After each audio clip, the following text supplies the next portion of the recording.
Hello students, good morning. How are you? In chapter 10, dihalogen derivatives. The name of chapter 10, dihalogen derivatives. You complete monohaloalkanes, dihaloalkanes, trihaloalkanes and tetrahaloalkanes. It means dihalogen derivatives, trihalogen derivatives and tetrahalogen derivatives को आप complete कर चुके हो. And now we are going to start a new topic haloarenes. यानी कि अब तक आपने जो हेलोजन डेरिवेटिव्स को हमने स्टडी किया था वो सब के सब ओपन चेन में हेलोजन एटम को अटैच करने के साथ साथ पढ़ा था. अब यहाँ पर हम एरिन्स, हेलो एरिन्स को यहाँ पर हम स्टडी करने वाले हैं. और हेलो एरिन्स में जो हेलोजन एटम होता है वो एरोमेटिक रिंग के साथ अटैच होता है. एरोमेटिक रिंग के जो कार्बन एटम होते हैं उसके साथ डायरेक्टली अटैच होता है. और इस तरह से जो कंपाउंड फॉर्म होते हैं उनको बोलते हैं हम हेलो एरिन्स बोलते हैं. ठीक है ना. हेलो एरिन्स को एराइल हैलाइड भी कह सकते हैं. क्या कह सकते हैं हम? एराइल हैलाइड भी कह सकते हैं. तो देखो now we start and I define haloarenes. तो नोट करेंगे हेलो एरिन. और इनको क्या बोल सकते हैं हम? दूसरा नाम है इनका एराइल हैलाइड. हेलो एरिन बोल दो, एरिन्स बोल दो या एराइल हैलाइड बोल दो, कुछ भी कह सकते हैं हम. तो इनको हम किस तरह से डिफाइन करेंगे? Those compound in which halogen atom is directly attached. Note करेंगे those compound in which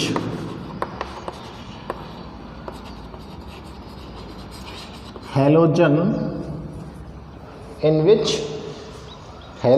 atom is directly attached to the atom is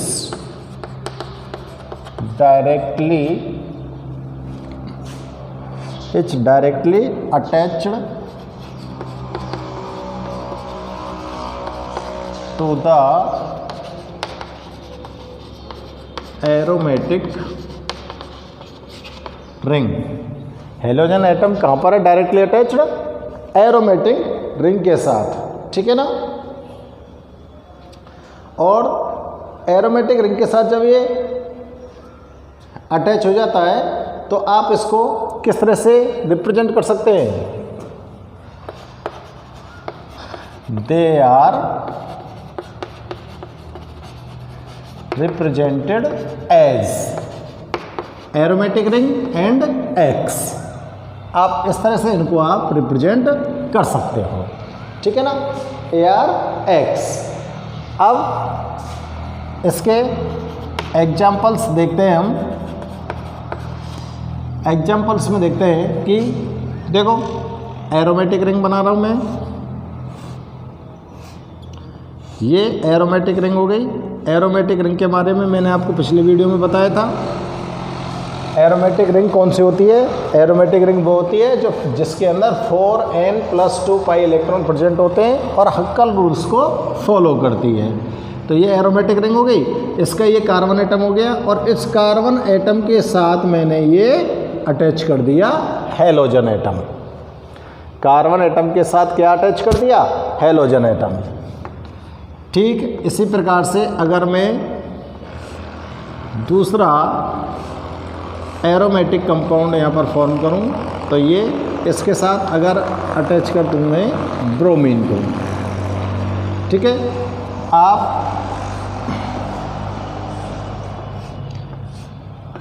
इनके साथ अटैच कर दे सकते हो आयोडीन को. फ्लोरीन को भी कर सकते हो. और देखो एक कंपाउंड इस तरह से भी फॉर्म हो सकता है.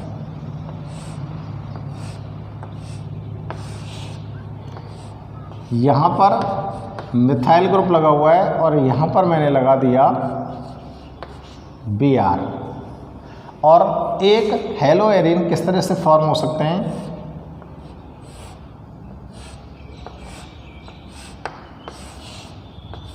यहाँ पर मिथाइल ग्रुप और यहाँ पर मैं लगा दूँ क्लोरीन. तो ये सब के सब हेलो एरिन्स कंपाउंड हैं। अब इन सभी कंपाउंड्स में आप गौर से देखिए, जो हेलोजन एटम है वो डायरेक्टली अटैच है एरोमेटिक रिंग के कार्बन एटम से। देखो इसमें ये एरोमेटिक रिंग का कार्बन एटम इस कॉर्नर पर आएगा, उसके साथ डायरेक्टली अटैच ब्रोमीन। इसके साथ तो अटैच नहीं किया ना हमने, क्योंकि ये एरोमेटिक रिंग का कार्बन नहीं है, इसलिए आपने ब्रोमीन को यहाँ पर तो अटैच नहीं किया, हमने यहाँ पर अटैच किया है। ठीक उसी प्रकार से इसमें आप देख सकते हैं, इसके साथ अटैच नहीं किया मैंने, यहाँ पर अटैच किया है।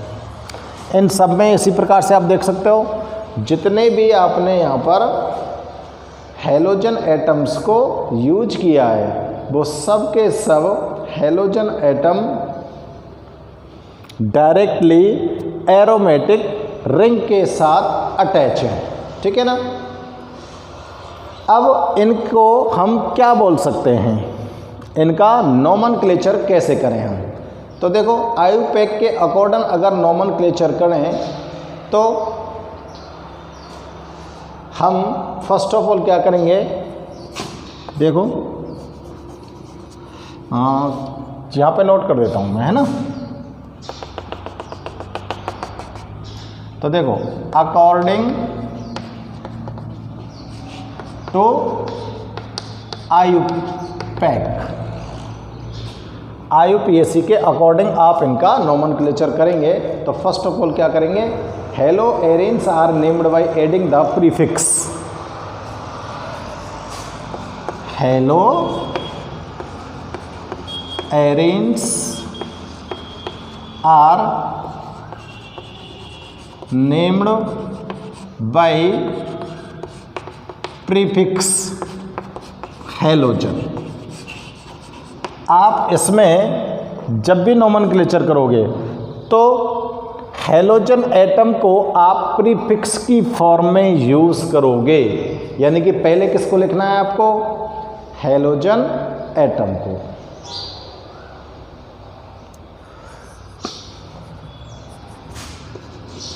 एंड अज्यूमिंग, और इसके बाद आप लोग क्या कर सकते थे, एंड अज्यूमिंग दीज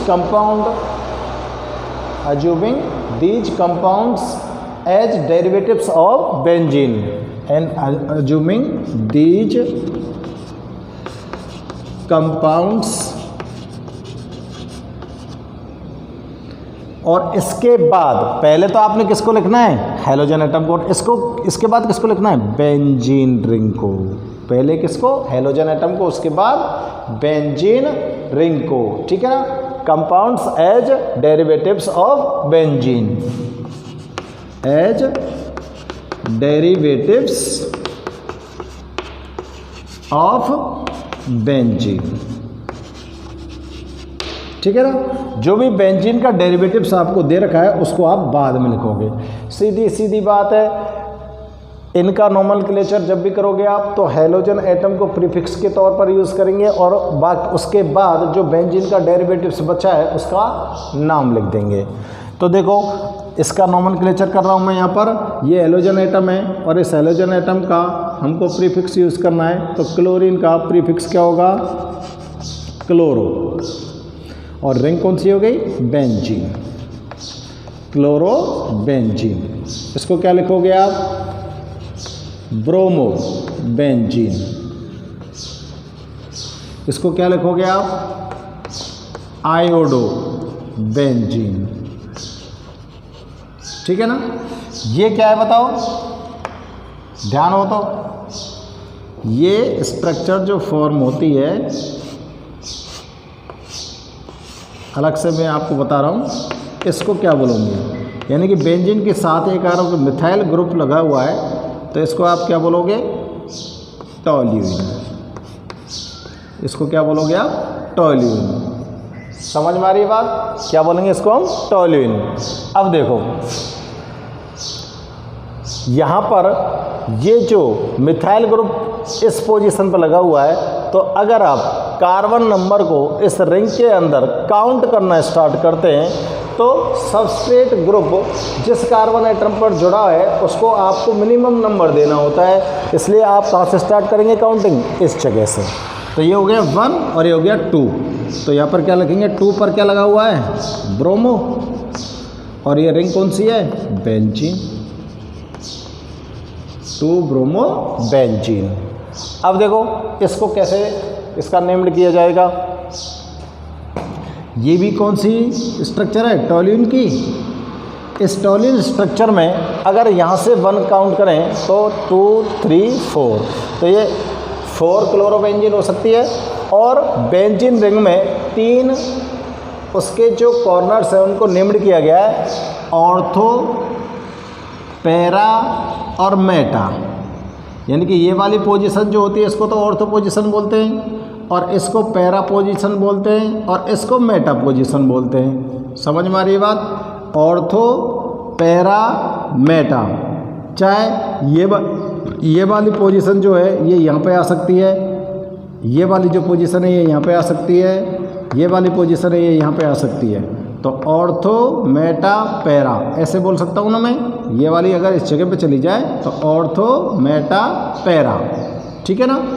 ऑर्थो, अगर इसको ऑर्थो मानूँ तो ऑर्थो, मेटा, पैरा, ठीक है ना। तो ये भी क्या हो सकता है, पैरा पोजीशन। अब देखो इस टॉल्यून के अंदर जो क्लोरीन एटम अटैच है वो कौन सी पोजीशन पर अटैच है, पैरा पोजीशन पे। तो यहाँ क्या लिखेंगे, पैरा क्लोरो, पैरा क्लोरो टॉल्यून। इस तरह से आप इनका हेलो एरिन्स का नोमेनक्लेचर कर सकते हैं, ठीक है ना। ये क्या हो गया, नोमेनक्लेचर किसके अकॉर्डिंग, IUPAC के अकॉर्डिंग। सबसे पहले आपको हेलो एरिन्स का जब नोमेनक्लेचर करना है तो हेलोजन एटम को प्रीफिक्स के रूप में यूज़ करोगे, और उसके बाद जो कंपाउंड बेंजीन का कोई भी डेरिवेटिव कंपाउंड है वो जो बचा है उसका नाम लिख देंगे। ओके, क्लियर है ना बात, यहाँ तक आपकी समझ आ रही होगी बात, ठीक है ना। अब इसके बाद हम बात करेंगे कि इस एरोमेटिक रिंग के साथ, ये जो आपके यहाँ पर एरोमेटिक रिंग है, इस एरोमेटिक रिंग के साथ जो ये हेलोजन एटम अटैच है तो ये एक बॉन्ड फॉर्म कर रहा है, ARX कर रहा है कि नहीं कर रहा है। ये एरोमेटिक रिंग हो गई और इसके साथ क्या हो गया, हेलोजन एटम। तो एरोमेटिक रिंग का ये कार्बन एटम और ये इसका क्या, हेलोजन एटम। ये क्या बन रहा है, CX बॉन्ड।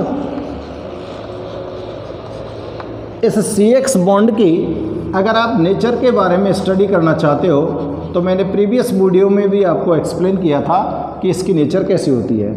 इस CX बॉन्ड की नेचर में क्या हो जाता है कि ये जो बॉन्ड है इसके अंदर पार्शियली डबल बॉन्ड करैक्टर आ जाता है। क्या आ जाता है, पार्शियली डबल बॉन्ड करैक्टर आ जाता है।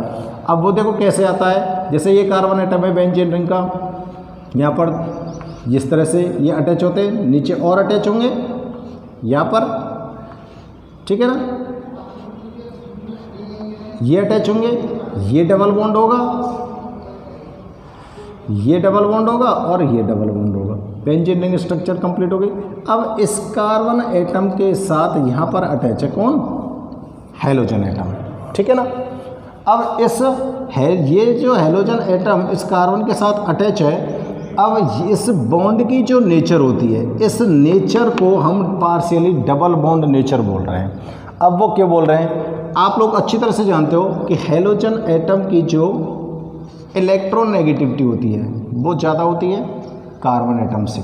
Halogen atom has more electronegativity than carbon atom. तो ये जो हेलोजन एटम है ये क्या करेगा, इसके इलेक्ट्रॉन्स को अपनी ओर अट्रैक्ट करेगा। अट्रैक्ट करेगा कि नहीं करेगा, करेगा ना। अट्रैक्ट करेगा तो ये इलेक्ट्रॉन डेफिशिएंट हो सकता है, और जब ये इलेक्ट्रॉन डेफिशिएंट होता है तो ये क्या करता है कि डबल बॉन्ड का जो इलेक्ट्रॉन पेयर है ये अट्रैक्ट होता है किसकी साइड में, इस कार्बन एटम की साइड में। अब इस कार्बन एटम की साइड में जब ये इलेक्ट्रॉन पेयर अट्रैक्ट होता है तो ये जो हेलोजन एटम है, ये halogen atom resonance effect show करता है। क्या इफेक्ट शो करेगा?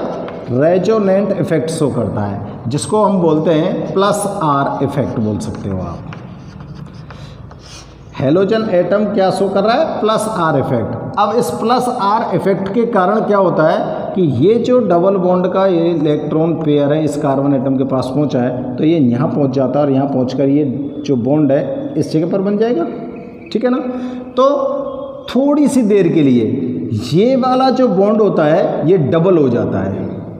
थोड़ी देर के लिए ये वाला जो बॉन्ड होता है ये कैसा हो जाता है? डबल हो जाता है। तो इसको बोलते हैं हम पार्शियली, आंशिक रूप से डबल बॉन्ड। कैसा हो गया? ये डबल बॉन्ड हो गया। अब पार्शियली डबल बॉन्ड जब ये हो गया तो ये जो डबल बॉन्ड होता है, जैसे ही बॉन्ड डबल होता है तो उसकी लेंथ डिक्रीज होती है। बॉन्ड लेंथ क्या होती है? डिक्रीज होती है। और जब बॉन्ड लेंथ जिस बॉन्ड की कम होती है उसकी स्ट्रेंथ इंक्रीज होती है।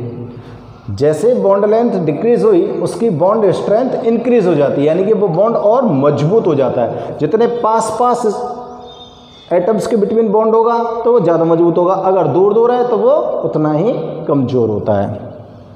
तो यहाँ पर पार्शियली डबल बॉन्ड करैक्टर आ जाता है और इस पार्शियली डबल बॉन्ड करैक्टर के कारण इसकी जो बॉन्ड लेंथ होती है वो डिक्रीज हो जाती है और इसकी स्ट्रेंथ इंक्रीज हो जाती है। इसलिए ये इजी वे में इस कार्बन एटम से ये हेलोजन एटम डिस्प्लेस नहीं हो पाता है, यानी कि इससे ये अटैच्ड बना रहता है। समझ आ रही है ना बात? अब देखो, अगर हम सिंपल CCl बॉन्ड की बॉन्ड लेंथ की बात करें तो ये होती है 1.77 एंगस्ट्रॉम, ठीक है ना। और इस जगह पर ये वाला जो CX बॉन्ड बना है, इस वाले CX बॉन्ड की जिसके अंदर पार्शियली डबल बॉन्ड करैक्टर आ गया है, इसकी बॉन्ड लेंथ होती है 1.60 एंगस्ट्रॉम। इट मीन्स इस बॉन्ड से इसकी बॉन्ड लेंथ डिक्रीज हुई है और जैसे बॉन्ड लेंथ डिक्रीज होती है तो इसकी जो बॉन्ड स्ट्रेंथ होती है वो इंक्रीज हो जाती है। ओके, तो ये जो CX बॉन्ड एरिन्स के बिटवीन, हेलोजन और एरिन्स के बिटवीन फॉर्म होता है, ये उसकी नेचर होती है। समझ में आ रही है बात? किस तरह से CX बॉन्ड यहाँ पर फॉर्म होता है और उसके अंदर पार्शियली डबल बॉन्ड करैक्टर किस तरह से आता है, ठीक है ना। तो ये सब आपने नोट कर लिए होंगे एग्जाम्पल्स और कैसे नोमेनक्लेचर करना है। और यहाँ पर एरोमेटिक रिंग के साथ आपको जो X को अटैच करना था, यानी कि CX बॉन्ड जो बनाना था, उसके मैंने एक्सप्लेन किया है। अब हम लिखते हैं यहाँ पर कि nature of CX bond in hello arenes के बारे में, ठीक है ना। तो ये आप समझ गए होंगे। अब इसकी नेचर को हम नोट करते हैं। हाँ, तो अब हम नोट करते हैं nature of CX bond in hello arenes. Hello arenes कह सकते हैं या एराइल हैलाइड कह सकते हैं, ठीक है ना। कुछ भी बोल सकते हो आप, एराइल हैलाइड बोल सकते हो, हेलो एरिन बोल सकते हो। तो अब इसकी नेचर को हम नोट करते हैं। इन एराइल हैलाइड, कुछ भी बोल सकता हूँ ना मैं, एराइल हैलाइड या हेलो एरिन्स। एराइल हैलाइड क्या होते हैं? C6H5Cl, या फिर यहाँ पर कोई भी X आप अटैच कर सकते हो। The chlorine atom is attached to the chlorine atom attached to, किसके साथ अटैच होता हो? ये benzene, attached to benzene ring, attached to benzene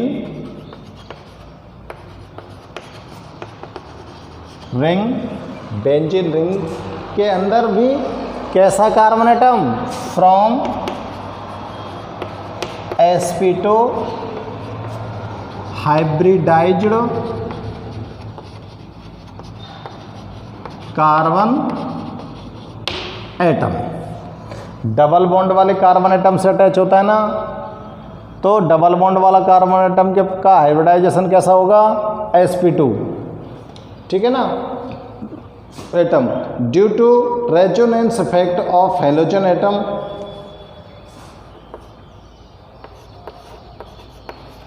due to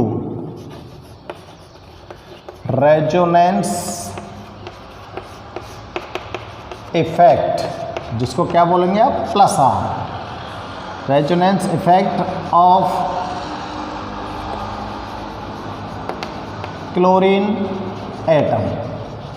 chlorine atom यानी कि हेलो एटम के अंदर कौन सा इफेक्ट होता है, रेजोनेंस इफेक्ट होता है। कौन सा इफेक्ट होगा, रेजोनेंस इफेक्ट होगा of halogen atom due to resonance effect of chlorine atom या हेलोजन एटम।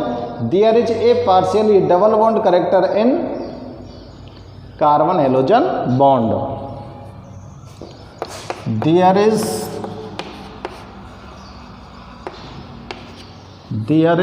partially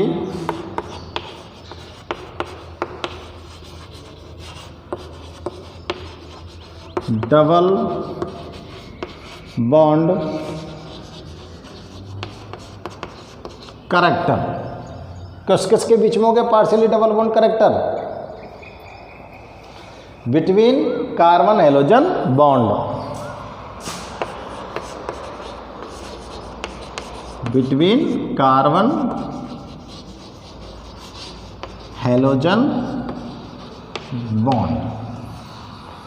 ठीक है, so this bond is not break easily.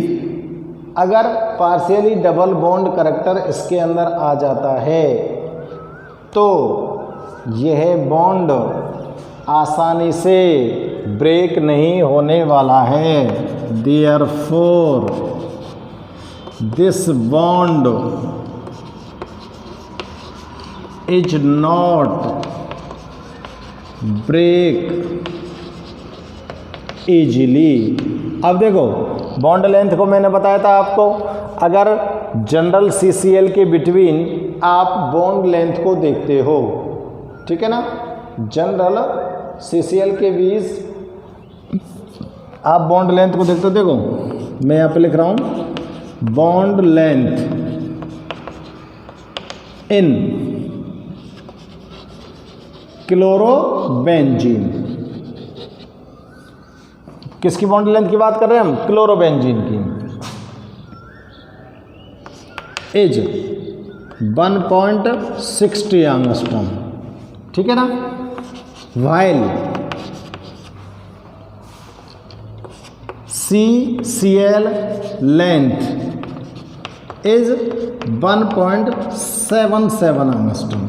ये जनरल CCl बॉन्ड हो गया और वो क्लोरोबेंजीन का हो गया, क्लोरोबेंजीन का हो गया, और ये जनरल सिंगल बॉन्ड हो गया, ठीक है ना। ये तो क्या हो गया, जनरल सिंगल बॉन्ड, और ये क्लोरोबेंजीन का हो गया। देखो मैं यहाँ पे लिख देता हूँ आपको ArCl, ठीक है ना, क्लोरोबेंजीन हो गया। इससे आपको पता लग जाएगा। अब जो ये बॉन्ड लेंथ घटी है, ये यहाँ पर क्या बता रही है, बताओ। The sorting of CCl bond prove the partial double bond character. क्या बता रहा है, the shortening of CCl bond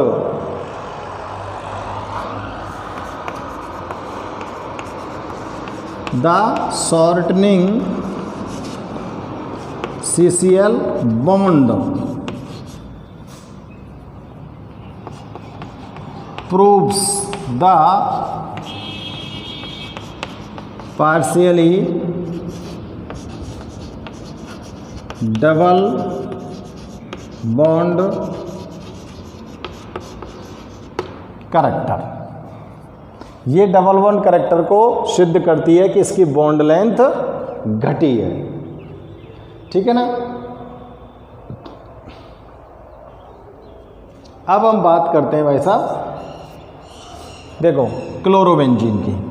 तो मैं आपको बता देता हूँ यहाँ पर कि पार्शियली डबल बॉन्ड जो कैरेक्टर है वो क्लोरीन की रेजोनेंस स्ट्रक्चर के कारण, यानी कि प्लस आर इफेक्ट के कारण पार्शियली डबल बॉन्ड आया है, और प्लस आर इफेक्ट शो कर रहा है क्लोरीन एटम।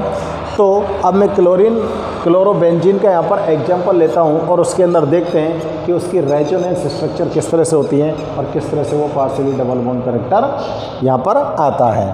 तो यहाँ पे मैं नोट कर रहा हूँ रेजोनेंस स्ट्रक्चर ऑफ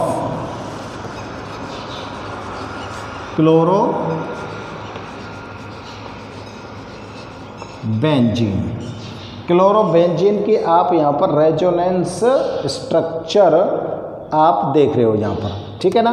तो फर्स्ट ऑफ ऑल मैं क्लोरोबेंजीन यहाँ पर फॉर्म कर देता हूँ आपके लिए। देखो ऐसा, ये हो गया क्लोरोबेंजीन, ठीक है। इसके साथ यहाँ पर अटैच कर दिया हमने क्या, क्लोरीन। अब क्लोरीन इसके साथ यहाँ पर अटैच कर दिया तो ये वाला बॉन्ड डबल कर दो, ये वाला बॉन्ड डबल कर दो और ये वाला बॉन्ड डबल कर दो। क्लोरीन के आउटर मोस्ट सेल में कितने इलेक्ट्रॉन्स होते हैं बताओ? 7 होते हैं। तो 1 इलेक्ट्रॉन तो यहाँ पर यूज़ हो गया, तो यहाँ पर इसके आउटर सेल में कितने इलेक्ट्रॉन बचे? 6।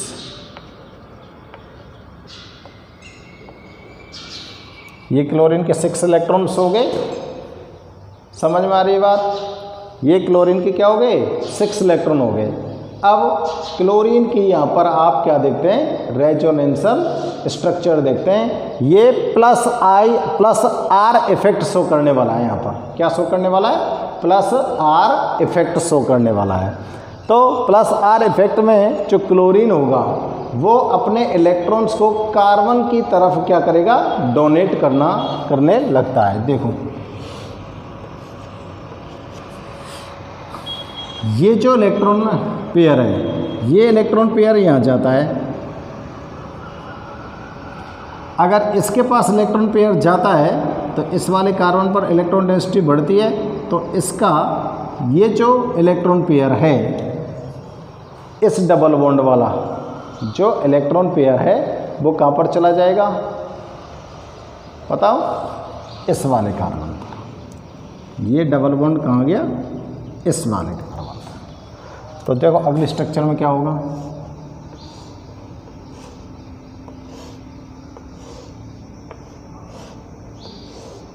ये स्ट्रक्चर फॉर्म हो गई। अब इस स्ट्रक्चर के अंदर देखिए आप, क्लोरीन के पास से तो इलेक्ट्रॉन पेयर गया, क्लोरीन के पास से इलेक्ट्रॉन पेयर निकल गया, तो क्लोरीन के पास कितने इलेक्ट्रॉन रह गए? 4। और अब क्लोरीन पर कौन सा चार्ज आ गया? पॉजिटिव।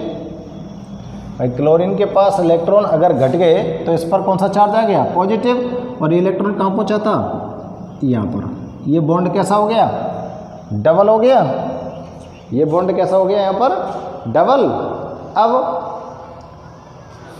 ये वाला जो इलेक्ट्रॉन पेयर था वो कहाँ पहुँच गया? इस वाले कार्बन के पास, ठीक है ना। अब इस वाले कार्बन के पास पहुँच गया तो यहाँ पर इलेक्ट्रॉन डेंसिटी बढ़ी, तो यहाँ पर कौन सा चार्ज आ जाएगा? नेगेटिव चार्ज, ठीक है ना। ये वाला बॉन्ड था यहाँ पर और ये वाला बॉन्ड था यहाँ पर। अब देखो यहाँ से आगे क्या होगा। यहाँ से आगे ये जो इलेक्ट्रॉन है, ये इलेक्ट्रॉन इस कार्बन पर हैं, ये यहाँ से मूव करते हैं इस जगह पर। अगर ये इलेक्ट्रॉन इस वाले बॉन्ड के पास पहुँचते हैं इन दोनों कार्बन के बिटवीन, तो ये वाला बॉन्ड कहाँ पर पहुँचेगा? यहाँ पर, ठीक है ना।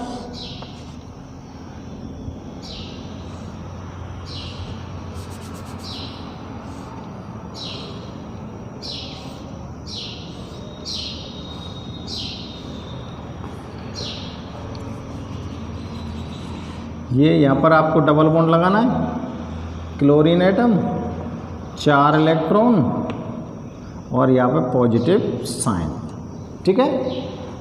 अब आपके पास ये वाला जो नेगेटिव चार्ज का इलेक्ट्रॉन पेयर था वो यहाँ आ गया, ये कहाँ चला गया? इस जगह पर, ठीक है ना, इस जगह पर आ गया। और ये वाला जो इलेक्ट्रॉन पेयर है वो किस वाले कार्बन पर चला गया? इस पर। तो आपका नेगेटिव साइन कहाँ पहुँच गया? इसके पास। समझ में आ रही बात? ये वाला बॉन्ड आपके पास यहाँ है, तो आपकी स्ट्रक्चर ये फॉर्म होती है भाई साहब। समझ में आ रही है बात स्ट्रक्चर की? ठीक है। अब देखो साहब, अगली स्ट्रक्चर में क्या होगा कि ये जो नेगेटिव साइन है ये अगले वाले कार्बन एटम के बिटवीन जाएगा, ये वाला तो यहाँ जाएगा, और ये जो इलेक्ट्रॉन पेयर है ये कहाँ पहुँचेगा? इस जगह पर पहुँचेगा।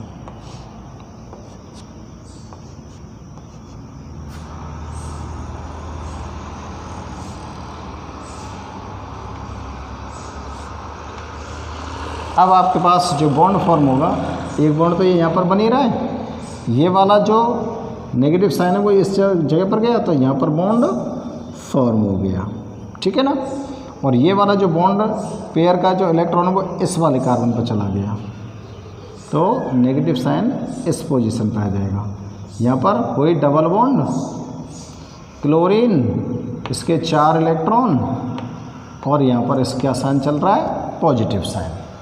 अब देखो आगे क्या होता है। अब आगे क्या होता है कि ये वाला जो यहाँ पर इलेक्ट्रॉन पेयर पहुँचा है ये तो कहाँ पहुँच जाएगा? इस जगह पर। तो ये वाला बॉन्ड कहाँ पहुँच जाएगा? इस जगह पर, ये इलेक्ट्रॉन पेयर। तो देखो अगली पोजीशन में गौर से देखो इसको, मैंने कहाँ से कहाँ साइन लगाए, साइनों को गौर से देखो और स्ट्रक्चर फॉर्म करो।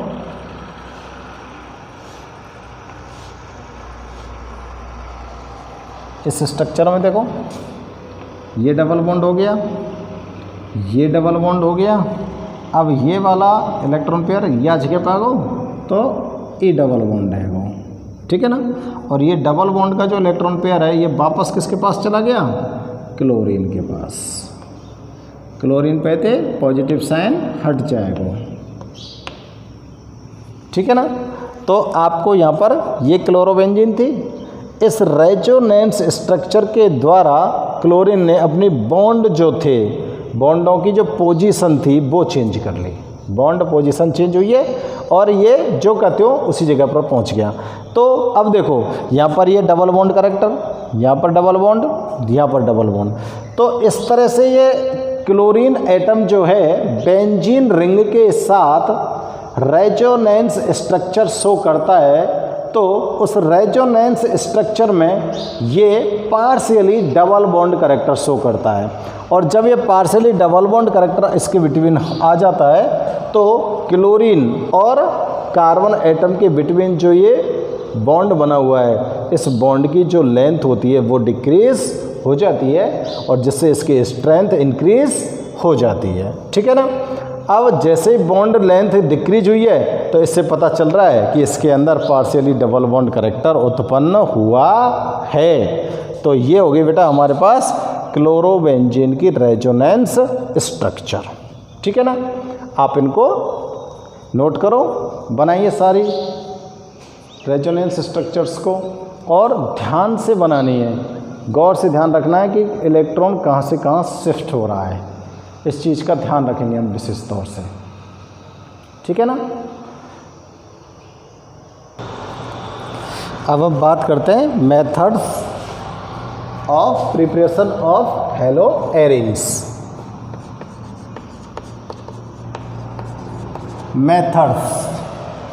मेथड्स ऑफ प्रिपरेशन ऑफ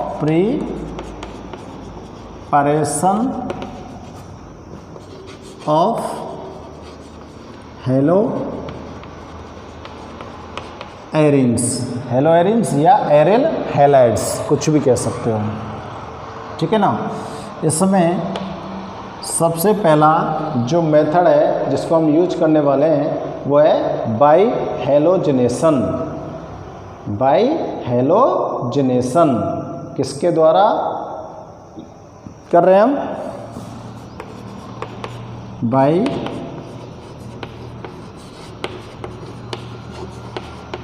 यानी कि हेलोजन को आपको अटैच करना है रिंग स्ट्रक्चर के साथ, तो वो हो रहा है बाई हेलोजनेशन। और हेलोजनेशन में हम पहले अटैच कर रहे हैं किसके साथ, एरोमेटिक रिंग के साथ, halogenation of aromatic ring, halogenation of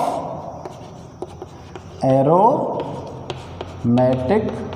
ring, aromatic ring का आप हेलोजिनेशन कर दीजिए, ठीक है ना। तो देखो एरोमेटिक रिंग का हेलोजिनेशन कर रहे हो हम, और इस हेलोजिनेशन के अंतर्गत आप लोग क्या करोगे कि क्लोरीन और ब्रोमीन दोनों में से किसी को भी आप यूज कर सकते हो, और ये बेंजीन रिंग के साथ ये रिएक्ट करेगा और in presence of Lewis acid. तो आप नोट करेंगे when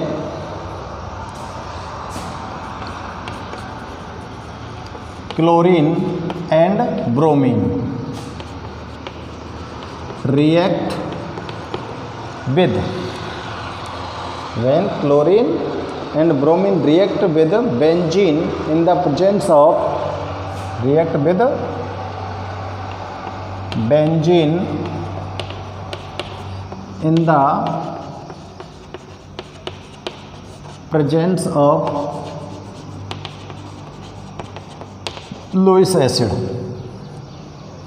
presence of Lewis acid. अब लुईस एसिड कौन कौन से हो सकते हैं, देखो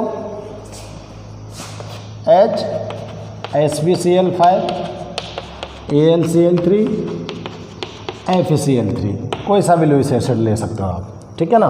एज ये कैटलिस्ट के रूप में यहाँ पर एक्ट करते हैं, तो उस टाइम पर आपको यहाँ पर क्या मिलेगा, देन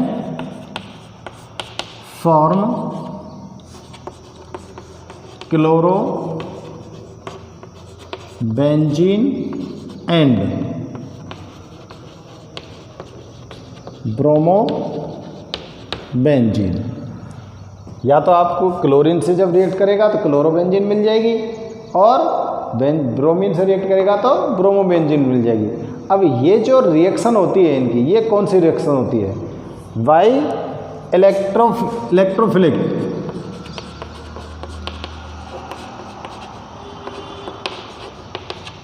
सब्स्टिट्यूशन। कौन सी रिएक्शन के द्वारा, इलेक्ट्रोफिलिक सब्स्टिट्यूशन।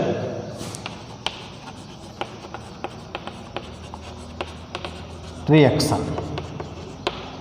ये जो क्लोरोबेंजीन और ब्रोमोबेंजीन फॉर्म करने की जो रिएक्शन होती है वो कौन सी है, इलेक्ट्रोफिलिक सब्स्टिट्यूशन रिएक्शन। अब देखो भाई साहब, आप क्या लेना है, आपको बेंजीन रिंग लेनी है। बेंजीन रिंग के साथ आपको किसको रिएक्ट करा देना है, क्लोरीन को रिएक्ट करा देना है। क्लोरीन को रिएक्ट कराने के लिए आपको क्या लेना है, लुईस एसिड लेना है। अब इस लुईस एसिड में से आप यहाँ पर ले रहे हो एल्यूमिनियम क्लोराइड, तो आपको यहाँ पर क्या फॉर्म हो जाना है, क्लोरोबेंजीन। यहाँ पर हमको क्या मिल जाना है, क्लोरोबेंजीन प्लस HCl, ये निकल जाएगा, ठीक है ना। अब अगर हम बेंजीन रिंग लें और बेंजीन रिंग को ट्रीट करें किसके साथ, ब्रोमीन के साथ, यहाँ पर प्रेजेंस लेते हैं हम SbCl5 की, ठीक है ना। SbCl5 की प्रेजेंस में हम ब्रोमीन को ट्रीट करते हैं तो आपको क्या मिल जाना है, ब्रोमोबेंजीन। क्या बोलेंगे इसको, ब्रोमोबेंजीन प्लस HCl निकल जाएगा, ठीक है ना। अब अगर आप एक लुईस एसिड और रिमेन्स है ना, ये बेंजीन रिंग हो गई, इसके साथ क्लोरीन को रिएक्ट कराऊं किसकी प्रेजेंस में, आयरन थर्ड क्लोराइड की प्रेजेंस में। किसकी प्रेजेंस में करा रहे हैं हम, आयरन थर्ड क्लोराइड की प्रेजेंस में। बेंजीन रिंग की जगह पर यहाँ पर क्या ले रहा हूँ मैं, टोल्यून ले लूँ। अगर टोल्यून के साथ, ये तो दोनों बेंजीन हो गई और ये क्या आएगी, टोल्यून। अगर टोल्यून के साथ मैं क्लोरीन को रिएक्ट कराऊँ किसकी प्रेजेंस में, आयरन थर्ड क्लोराइड की प्रेजेंस में, तो आपको यहाँ पर जो ऑब्टेन होने वाला सब्सटेंस होगा वो होगा पैरा क्लोरोटोल्यून। क्या बोलेंगे इसको, पैरा क्लोरोटोल्यूइन प्लस वही HCl रिलीज हो जाएगा यहाँ से, ठीक है ना।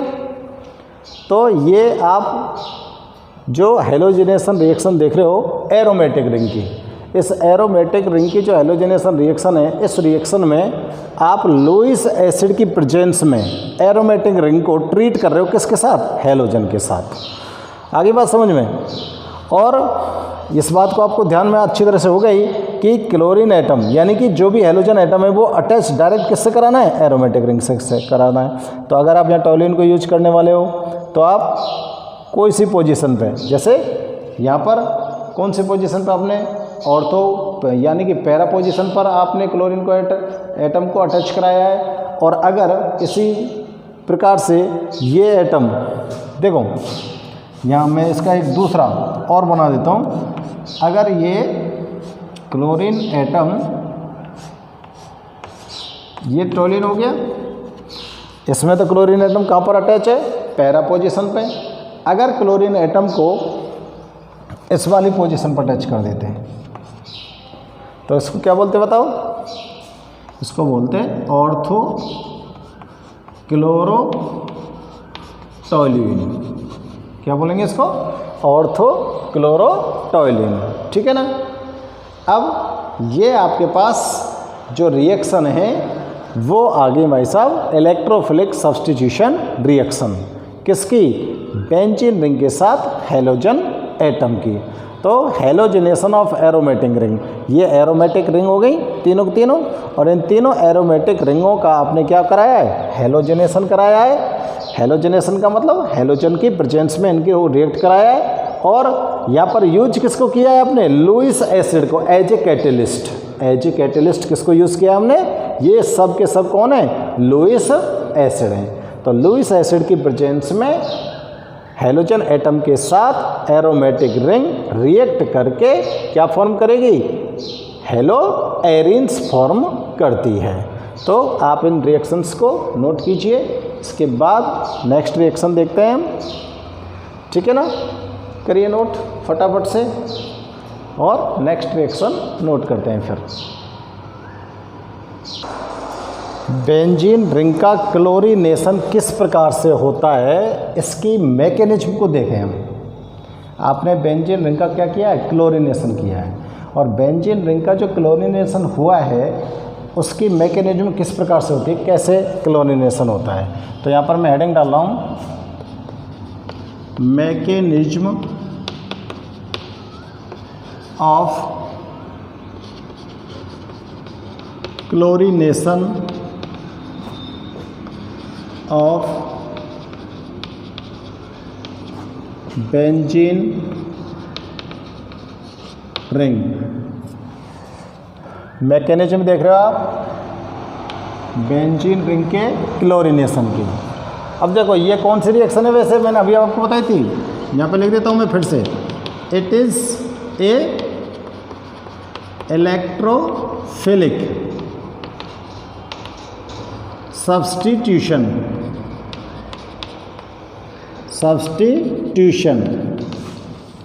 रिएक्शन। ये इलेक्ट्रोफिलिक सब्स्टिट्यूशन रिएक्शन होती है बेंजीन के क्लोरीनेशन की। तो देखो इस क्लोरीनेशन की प्रोसेस में क्या होता है, फर्स्ट ऑफ ऑल आपने क्या लिया था, बेंजीन रिंग, ठीक है ना। और बेंजीन रिंग को आपने रिएक्ट कराया किससे, क्लोरीन से। तो आपने जिस क्लोरीन से यहाँ पर इसको रिएक्ट कराया, एक्चुअली में वो क्लोरीन आपको कहाँ से मिला था। तो बेंजीन का जब क्लोरीनेशन आप लोग करा रहे थे तो उस टाइम पर आपने कौन सा लुईस एसिड यूज किया था, एल्यूमिनियम क्लोराइड। और इस एल्यूमिनियम क्लोराइड को जब आपने यूज़ किया तो ये एल्यूमिनियम क्लोराइड ने रिएक्ट किया था किसके साथ, क्लोरीन के साथ। और क्लोरीन के साथ रिएक्ट करने के बाद इसने क्लोरीन का फ्री रेडिकल फॉर्म किया था। अब देखो इस एल्युमिनियम के साथ यहाँ पर 4 क्लोरीन जुड़ चुके हैं, जबकि एल्युमिनियम के साथ 3 जोड़ने थे। तो इसलिए इस एल्युमिनियम पर कौन सा चार्ज आ जाएगा, नेगेटिव, ठीक है ना। कौन सा चार्ज आ जाएगा, नेगेटिव। अब ये फ्री रेडिकल रह गया, इलेक्ट्रोफाइल बन गया ये तो क्या बन गया, इलेक्ट्रोफाइल। ये जो फ्री रेडिकल है ये एज ए क्या बन गया, इलेक्ट्रोफाइल। इसीलिए इस रिएक्शन को क्या बोल रहे हैं हम, इलेक्ट्रोफिलिक सब्स्टिट्यूशन रिएक्शन। ठीक है ना। चलो इसको तो मैं मान लूँ पहला स्टेप। अब सेकंड स्टेप में क्या होता है, सेकंड स्टेप में बेंजीन रिंग बनाते हैं। अब हम ये बेंजीन रिंग, ठीक है, और इस बेंजीन रिंग के साथ आपको अटैच करना है कौन, क्लोरीन एटम। इससे ये हाइड्रोजन एटम अटैच है, यहाँ पर एक कार्बन एटम है, इसका ये वाला हाइड्रोजन है, प्लस अब यहाँ पर ये इलेक्ट्रोफाइल आता है और ये इलेक्ट्रोफाइल अटैक करेगा बेंजीन रिंग के कार्बन एटम के ऊपर। ठीक है ना, अटैक करेगा कि नहीं करेगा, अटैक करेगा। ठीक है ना, तो देखते हैं अब इक्वल टू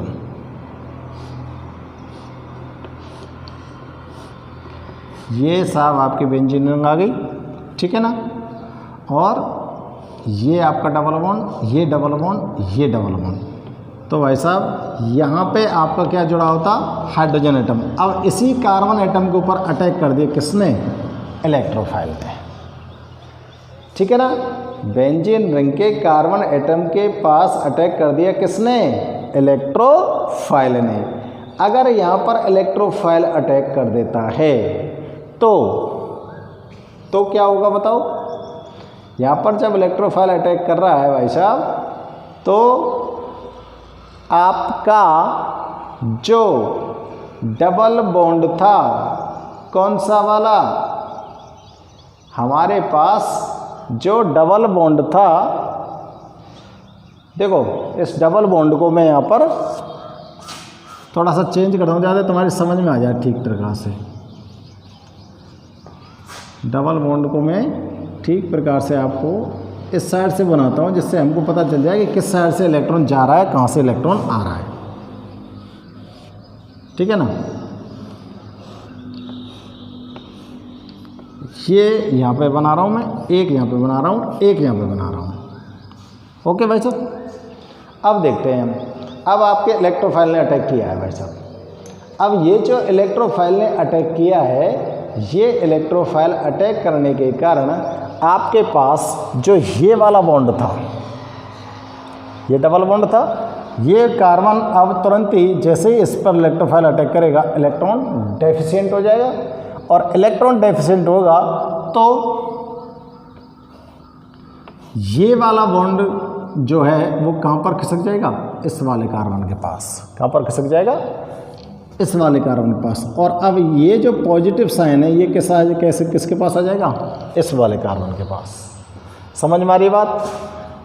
ये वाला जो बॉन्ड पेयर है इलेक्ट्रॉन्स का, ये इस कार्बन के पास खिसक जाएगा। जब इलेक्ट्रोफाइल इसके ऊपर अटैक करेगा तो ये नया बॉन्ड बन गया क्लोरीन के साथ, और इस वाले कार्बन पे, ये वाला जो कार्बन है, यहाँ के पास इलेक्ट्रॉन की कमी आ जाएगी। इलेक्ट्रॉन की कमी आ जाएगी तो इसके ऊपर कौन सा साइन आ जाएगा, पॉजिटिव साइन आ जाएगा। आगे बात समझ में। अब ये जो पॉजिटिव साइन है ये क्या करेगा बेटा, देखो ये पॉजिटिव साइन, ये इलेक्ट्रॉन डेफिशिएंट हो गया। अब ये कार्बन इस वाले बॉन्ड को अपनी तरफ अट्रैक्ट करेगा, करेगा कि नहीं करेगा। और जब ये अपनी तरफ अट्रैक्ट करेगा तो आपका जो पॉजिटिव साइन है वो मूव करेगा। पॉजिटिव साइन क्या करेगा, मूव करेगा। तो देखो किस तरह से मूव करेगा। ये आपकी रिंग स्ट्रक्चर, और इस रिंग स्ट्रक्चर में ये तो क्लोरीन अटैच, ये हाइड्रोजन अटैच। ठीक है ना। अब देखो सर, ये बॉन्ड तो जो कि तो है ही, ये वाला बॉन्ड तो कहाँ पहुँच गया, ये पहुँच गया। ये वाला कार्बन सेटिस्फाइड हो गया। अब इस बॉन्ड के यहाँ पहुँचने पर ये वाला कार्बन इलेक्ट्रॉन डेफिशिएंट हो गया, तो अब पॉजिटिव साइन यहाँ पर आ गया। पॉजिटिव साइन यहाँ पे आ गया भाई साहब। अब देखो अगली पोजीशन में क्या होगा। अगली पोजीशन में क्या होता है कि अगले वाले बॉन्ड पर जाओ, जो अगले वाला बॉन्ड है उसको चेक करो। अब अगले वाले बॉन्ड पर क्या होगा बताओ। अगले वाला जो बॉन्ड होगा वो क्या करेगा, ये वाला बॉन्ड यहाँ खिसके दो, खिसके ऊपर नहीं खिसके दो, और ये जो पॉजिटिव साइन है ई कहाँ चले जाएगा, या जगह पे। तो क्या स्ट्रक्चर फॉर्म होगी,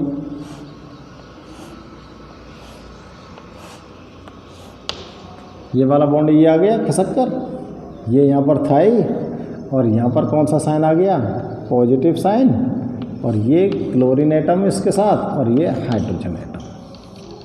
तो देखो ये बेंजीन रिंग में जब किसी भी एरोमेटिक रिंग के ऊपर पॉजिटिव साइन आ जाता है तो उसको बोलते हैं हम एरेनियम आयन। किसी भी जो जैसे बेंजीन रिंग है या एरोमेटिक रिंग के ऊपर जब आप पॉजिटिव साइन लगाते हो तो वो क्या बना लेता है, एरेनियम आयन बना लेता है। क्या बना लेगा, एरेनियम आयन। तो इस इलेक्ट्रोफिलिक सब्स्टिट्यूशन रिएक्शन के अंदर एरेनियम आयन का फॉर्मेशन होता है, और ये जो एरेनियम आयन है इसकी स्टेबिलिटी जो होती है वो इन रेजोनेंस स्ट्रक्चर के कारण इसकी स्टेबिलिटी बढ़ जाती है, इसकी स्टेबिलिटी हो जाती है। समझ में आ रही नई बात। तो देखो ये एरेनियम आयन की, ये तीनों के तीनों जो हैं ये रेजोनेंस स्ट्रक्चर हैं किसकी, एरेनियम आयन की। एरेनियम आयन की बताया था ना, resonance structure of arenium ion. Arenium ion किसको बोलेंगे, एरोमेटिक रिंग के ऊपर जब कोई भी पॉजिटिव साइन आ जाता है तो उस एरोमेटिक रिंग को क्या बोलेंगे, एरेनियम आयन। ठीक है ना। जैसे आप कार्बोकैटायन बनाते हो ना, तो कार्बन एटम के ऊपर पॉजिटिव साइन आ जाता है तो कार्बोनियम आयन। इसी तरह से एरोमेटिक रिंग के ऊपर अगर पॉजिटिव साइन आ गया तो एरेनियम आयन। समझ में आ रही है बात। अब देखो ये जो एरेनियम आयन यहाँ पर आपने इसकी रेजोनेंशियल स्ट्रक्चर दिखाई है, इस एरेनियम आयन का मैं भाई साहब यहाँ पे बनाता हूँ रेजोनेंशियल हाइब्रिड। क्या बना देते हैं इसका, यहाँ पे नीचे बना देता हूँ रेजोनेंशियल हाइब्रिड एरेनियम आयन का। ठीक है, यहाँ तो क्लोरीन गया, यहाँ पर हाइड्रोजन गया। आपका जो बॉन्ड है वो कहाँ से कहाँ तक मूव किया है, यहाँ तक मूव किया था ना, देख लो कहाँ से कहाँ तक मूव किया है। वहीं तक मैंने अंदर एक गोल घेरा बनाया, और इसमें मैं बना देता हूँ क्या, पॉजिटिव साइन, और ये आपके एरेनियम आयन का रेजोनेंशियल हाइब्रिड बन गया। ये क्या बन गया, resonance hybrid of arenium ion. ठीक है ना। इसको मुझे यहाँ बनाना चाहिए था कि जाते एक थर्ड रिएक्शन हो रहा लिखनी। चलो यहाँ लिख दो उसको, resonance hybrid of arenium ion. अब देखो थर्ड स्टेप कराएंगे, इलेक्ट्रोफिलिक रिएक्शन का थर्ड स्टेप है। थर्ड स्टेप क्या है, अब ये जो रेजोनेंशियल हाइब्रिड है ये रिएक्ट करेगा किसके साथ, इस वाले प्रोडक्ट के साथ। ये इलेक्ट्रोफाइल तो आपकी बेंजीन रिंग के साथ रिएक्ट कर गया, और इलेक्ट्रोफाइल ने बेंजीन रिंग के साथ रिएक्ट करने के बाद एरेनियम आयन फॉर्म कर दिया। तो अब आप यहाँ पर रिएक्ट कराइए एरेनियम आयन को, एरेनियम आयन।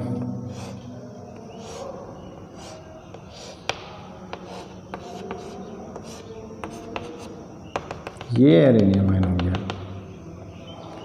इसको रिएक्ट कराओ किसके साथ, AlCl4, और इस पर नेगेटिव साइन। अब इसके अंदर से क्या होगा बेटा, यहाँ से देखो एल्युमिनियम जो क्लोराइड है यहाँ से एक क्लोरीन निकलेगा, यहाँ से जो एक क्लोरीन निकलेगा वो इस हाइड्रोजन के साथ मिलकर HCl फॉर्म कर देगा, और आपको ये जो बचेगी ये क्या बचेगी, देखो ये बच गई आपको क्लोरोबेंजीन। ये क्या बच गया आपको, क्लोरोबेंजीन, प्लस ये इसके अंदर से एक हाइड्रोजन एल्यूमिनियम गया, वो सॉरी क्लोरीन गया, तो ये क्या बन गया AlCl3 प्लस ये क्लोरीन किसके साथ गया, हाइड्रोजन के साथ HCl, ये रिएक्शन है यहाँ, ठीक है ना। तो ये क्या बन गई आपकी क्लोरोबेंजीन। तो क्लोरोबेंजीन फॉर्म करने की ये जो मैकेनिज्म है, इस मैकेनिज्म को आप क्या बोलोगे, इलेक्ट्रोफिलिक सब्स्टिट्यूशन रिएक्शन, ठीक है ना। तो 3 स्टेप में हमने ये क्लोरोबेंजीन फॉर्म करने की जो प्रोसेस है इसको कंप्लीट किया है। इसमें जो सबसे मेन चीज़ है वो क्या है, एरेनियम आयन का फॉर्मेशन और एरेनियम आयन की स्टेबिलिटी। अब यहाँ पर एरेनियम आयन की जो स्टेबिलिटी है वो किसके कारण है, the stability of arenium ion due to its resonance structure. और रेजोनेंस स्ट्रक्चर हमने यहाँ पर तीनों बनाई है, जिसमें आपको पता है कि पॉजिटिव साइन जो होता है वो एरोमेटिक रिंग पर किस तरह से मूव करता है, और इस तरह से मूव कर वो रेजोनेंशियल हाइब्रिड के थ्रू हमने यहाँ पर वो शो किया। यानी कि आपका पॉजिटिव साइन यहाँ से मूव किया है और यहाँ तक किया है, इसीलिए मैंने ये यहाँ तक लिया है एरेनियम आयन, ठीक है ना। अब ये जो रेजोनेंशियल हाइब्रिड है इसको रिएक्ट करा दिया किसके साथ, जो हमारा ये वाला प्रोडक्ट बना था एल्युमिनियम टेट्राक्लोराइड, ठीक है ना। एल्युमिनियम टेट्राक्लोराइड के साथ जब हमने रिएक्ट कराया तो आपको यहाँ पर ऑब्टेन हो जाती है क्लोरोबेंजीन। तो ये देखो स्टूडेंट्स, आपको यहाँ पर मैकेनिज्म मिल गई क्लोरीनेशन ऑफ बेंजीन रिंग की, ठीक है ना। तो ध्यान से इसको चेक कीजिए। Till then take care, okay.